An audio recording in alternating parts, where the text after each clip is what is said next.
TSA workers are expecting their first paycheck today in weeks. President Trump ordered those payments during the partial government shutdown. Thousands of these workers have been calling out in record numbers, causing record wait times at TSA checkpoints at airports across the country.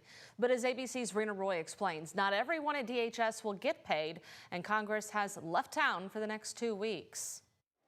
TSA workers may finally be getting paychecks today as the partial government shutdown becomes the longest in U.S. history. We're going to pay them for as long as we have to. President Trump signing a memo to redirect funds to give TSA officers their back pay. It's good to hear. I mean, the lines have been really chaotic. On Friday, lawmakers once again failed to agree on ending the partial shutdown, and now they're on a 2-week congressional break. TSA officers have called out in record numbers. On Saturday alone, nearly 3,000 called out.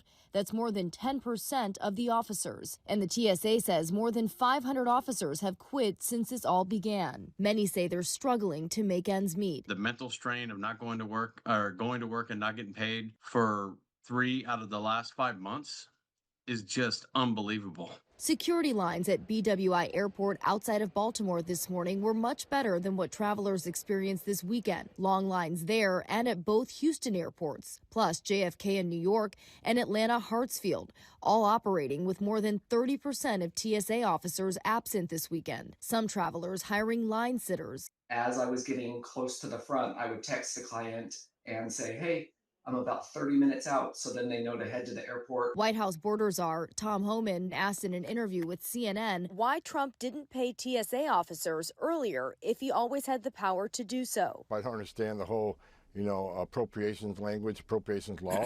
I'm just glad that President Trump is able to pay the TSA agents. At least that's a start. Rena Roy, ABC News, New York.